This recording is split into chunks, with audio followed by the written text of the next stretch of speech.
Wojtek, the soldier bear. In the vast landscape of the Second World War, a time marked by sorrow, displacement, and unimaginable loss, there occasionally emerged stories that reminded humanity of its own endurance and warmth. Among those stories, few are as remarkable, as touching, and as profoundly symbolic as the life of Wojtek, the soldier bear of the Polish Second Corps. This is not a legend, nor a charming wartime myth. It is a documented chapter of real history, a chapter in which a Syrian brown bear, rescued as an orphaned cub, became a comrade, a helper, and a cherished symbol of hope for soldiers who had already endured so much. Origins: Iran, 1942. The story of Wojtek begins in 1942, near the city of Hamadan in Persia, the modern-day Iran. At that time, thousands of Polish soldiers and civilians recently released from Soviet labor camps were marching south through Iran in a long and exhausting evacuation. Families, refugees, military units all moved together in a fragile column, united by trauma and a longing for safety. On April 8, 1942, as one of these groups traveled from the port of Pahlavi toward Palestine, the soldiers of the 22nd Artillery Supply Company encountered a young Persian boy. In his arms, he held a tiny, frightened brown bear cub. Its mother, as the boy explained, had likely been shot by hunters. The cub was too young to survive on its own. Among the Polish group was an 18-year-old girl named Irina, or Inka, Bokiewicz, herself a refugee. She was immediately moved by the sight of the small, helpless animal. Persuading Lieutenant Anatol Tarnowicki, she convinced him to purchase the bear from the boy, saving its life. Thus began the story of a bond, unlike any other. The first months of care. The cub spent the next 3 months under Inka's gentle care in a refugee camp near Tehran. He was so young that he did not yet know how to eat solid food, so the soldiers fed him sweetened condensed milk mixed with water. They poured it into an empty vodka bottle, fitted with a makeshift cloth teat. Perhaps because of this unusual infancy, Wojtek would later retain a fondness for drinking from bottles, a detail that brought endless amusement to the soldiers around him. By August 1942, when the 22nd Artillery Supply Company officially adopted the bear, he already felt at home among people. The soldiers named him Wojtek, a diminutive of Wojciech, meaning he who enjoys war, though none could have imagined how prophetic that name would become. Wojtek grew quickly. He learned to trust humans completely, and he followed the soldiers everywhere. He ate with them, marched beside them, and slept in their tents. Later, when he became too large for shared bedding, a special wooden crate was built as his sleeping quarters, although he still preferred to curl up next to the men whenever he could. His gentle nature brought the soldiers comfort in a time when comfort was scarce. Service in the 22nd Company. As the months passed, the company traveled across the Middle East, from Iran to Iraq, then through Syria and Palestine, eventually reaching Egypt. Wojtek journeyed with them every step of the way. To allow him to travel officially, the company registered him as a full soldier. He was issued a service number, fed by the quartermaster, and treated not as a pet, but as a comrade. Despite his growing size, Wojtek remained playful. His favorite pastime was wrestling with the men of the company.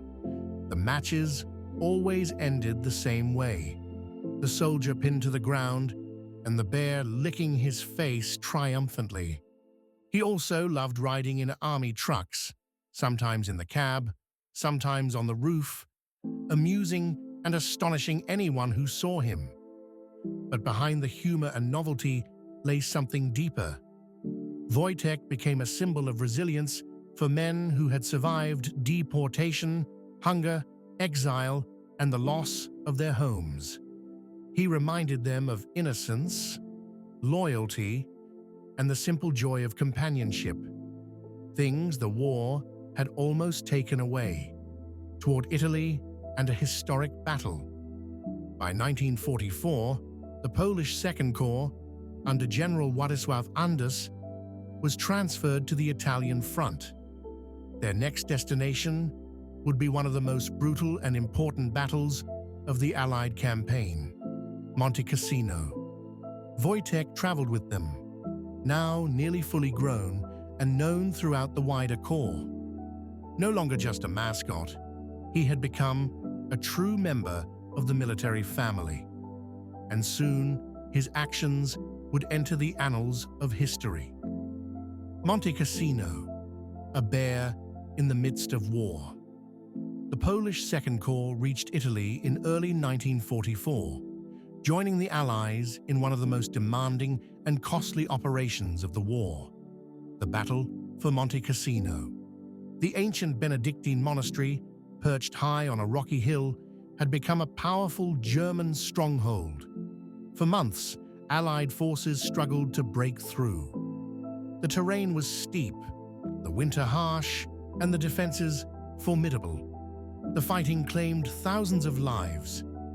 For the men of the 22nd Artillery Supply Company, their role was essential, yet exhausting. They transported ammunition, delivered artillery shells, and kept the front line supplied under constant threat. And in the midst of this brutal reality, there was Wojtek, now a large, strong, fully grown bear, utterly devoted to the soldiers around him. It was during these operations that the episode occurred, which would make Wojtek legendary. The ammunition-carrying bear. As the company worked to move artillery shells to the guns firing at Monte Cassino, Wojtek observed the soldiers lifting heavy wooden crates. Instinctively, and perhaps eager to help the men he saw as his family, the bear approached a crate, stood upright on his hind legs, and wrapped his paws around it, lifting it with surprising ease. Eyewitnesses recall that he carried the boxes steadily, calmly, and with remarkable discipline. He never dropped a single shell. For the soldiers, the sight was unforgettable. A Syrian brown bear, walking on two legs, carrying ammunition as naturally as any trained loader. While it is important to note that Wojtek did not fight in a combat sense, his contribution to the logistics of the battle was genuine, practical, and appreciated by those who served with him. His presence raised morale, and his strength provided real assistance in moments when every pair of hands or paws mattered. A symbol is born. So impressed were the officers and men that Wojtek's image was soon adopted as the official emblem of the 22nd Company, a bear carrying an artillery shell. This symbol appeared on vehicles, uniforms, and flags. For many soldiers, it captured not just the uniqueness of their unit, but the spirit of brotherhood that had carried them through exile and battle. Wojtek was formally promoted to corporal, a gesture both affectionate and reverent, reflecting the place he held in the hearts of the men. After the war, Scotland. When the war in Europe came to an end in 1945, the Second Polish Corps was relocated to Great Britain. The soldiers found themselves facing a difficult reality. Their homeland remained under communist control, and most could not safely return. Scotland became their new home, and of course, Wojtek went with them. The 22nd Company was stationed at Winfield Camp near Glasgow. There, Wojtek instantly became a celebrity. The Polish soldiers adored him, But so did the local Scottish communities. Newspapers wrote about him, children visited him, and the camp's guests often asked for a glimpse of the famous soldier bear. In time, he was even made an honorary member of a Polish-Scottish association. At the ceremony, instead of a traditional welcome gift, he was presented with his favorite treat, a bottle of beer. Wojtek enjoyed freedom, companionship, and admiration. But the winds of change were coming. A difficult farewell. In 1947, after the demobilization of Polish military units in Britain, the question arose, what would happen to Wojtek? The soldiers, deeply attached to him, could no longer maintain a military camp or care for him collectively. After much discussion, and with a heavy heart, they entrusted him to the Edinburgh Zoo. On November 15, 1947, the official farewell took place. Many veterans wept. For them, Wojtek was not merely an animal, he was a comrade who had shared their exile, their suffering, their struggles, and their triumph. Zoo officials agreed to a special condition. Wojtek would not be transferred anywhere without the permission of his former commanding officer, Major Antoni Cielkowski. It was a gesture of respect, a recognition that this bear was, and always would be, a soldier. Life in the Edinburgh Zoo. Wojtek's arrival at the Edinburgh Zoo was met with curiosity and admiration. Visitors came to see the bear who had served in the war. Children pressed their faces to the railing, veterans saluted him quietly. And whenever former soldiers of the 22nd Company came to visit, now in civilian clothes, something extraordinary happened. Despite the months and years apart, Wojtek recognized their voices. He would stand on his hind legs, approach the fence, and often try to play as he once had in the wartime camps. Zoo staff were cautious, but the men knew his nature. Some veterans even climbed over the barrier to embrace the old friend who had once shared their battlefield hardships. Yet despite these moments of joy, Wojtek's life in the zoo was not easy. His enclosure measured only about 10 square meters, a far cry from the freedom of military camps, long marches, open trucks, and the constant presence of soldiers. Attempts were made to socialize him with other bears, but Wojtek did not adapt well.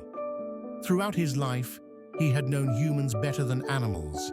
He trusted people, responded to their voices, and sought their company.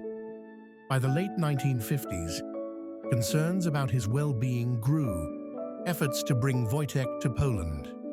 In 1958, several Polish organizations, including the Poznan branch of the Society for Animal Protection and the Polish Zoological Society, began lobbying for Wojtek to be transferred to a Polish zoo. They argued that the bear, a veteran of the Second Corps, belonged among his own people. A representative from the Oliwa Zoo in Gdansk even traveled to Edinburgh in early 1959, and preparations began for a large enclosure specially designed for Wojtek. But politics played a role. Many veterans of the 22nd Company, still living in exile and opposed to the communist government in Warsaw, strongly objected. Major Antoni Cielkowski, Wojtek's former caretaker, stated openly that he would not allow such a symbolic comrade to be handed over to a regime they did not trust. There were also reports of Wojtek's declining health, both physical and psychological. After years of confinement, years of isolation from familiar voices, and years without the soldiers he considered his companions, Wojtek had aged prematurely. The transfer never happened. Final years and passing. By the early 1960s, visitors noted that Wojtek moved more slowly and spent long hours lying quietly in his enclosure. A witness who saw him shortly before his death in 1963 described him as lonely, a word that carries a special weight for animals who once lived as part of a community. On December 2nd, 1963, Wojtek passed away at the age of 22. Radio stations across Britain reported his death. For many listeners, especially Polish veterans, it felt as if a chapter of their own lives had closed forever. Wojtek was more than a bear. He was a reminder of sacrifice, survival, and the rare moments of warmth found even in wartime. At full size, he weighed around 500 pounds, over 230 kilograms, and stood more than 6 feet tall. Yet despite his impressive frame, what people remembered most was not his strength, but his gentleness. The legacy of Wojtek.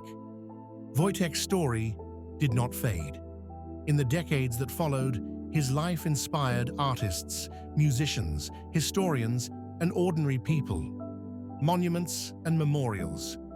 Statues and memorials now stand in many places, including Krakow, where a life-size statue by sculptor Wojciech Batko honors him in Jordan Park. Edinburgh, where a beautiful sculpture of Wojtek and a Polish soldier was unveiled in 2015. Szczecin, Duns, Imola, Żagań, Sopot, Wrocław, and other cities across Poland and Europe. The Imperial War Museum in London, the Canadian War Museum in Ottawa. In each location, the bear is remembered carrying an artillery shell, the image that became the emblem of the 22nd Company. Music, film, and culture.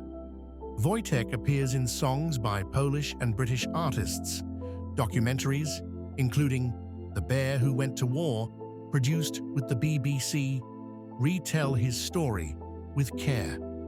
A Polish film, Beer for the Bear, reflects the affection soldiers felt toward him. Even video games and educational board games include him, introducing new generations to this extraordinary chapter of history. A message across time. For many older listeners, especially those who remember the Second World War through family stories or personal experience, the tale of Wojtek carries a deep and symbolic meaning. It speaks of the resilience of displaced people, the bonds formed in hardship, the importance of kindness, even in dark times, and the hope that survives through companionship, whether human or animal. Wojtek's presence uplifted men who had seen too much suffering. He reminded them of innocence, loyalty, and the possibility of joy. In return, they gave him love, protection, and a place in their ranks. Conclusion. Today, when we look at photographs of Wojtek, sometimes playful, sometimes solemn, always trusting, we see more than a bear in uniform. We see a symbol of the human spirit, of unlikely friendships, and of the dignity that can survive even the worst of wars. Wojtek the soldier bear may be gone, but his memory lives on. And as long as his story is told, with respect, with truth, and with warmth, he continues to stand beside the men of the 22nd Company, eternal in the history of courage and compassion. Thank you all for watching. You can find more interesting videos on our channel.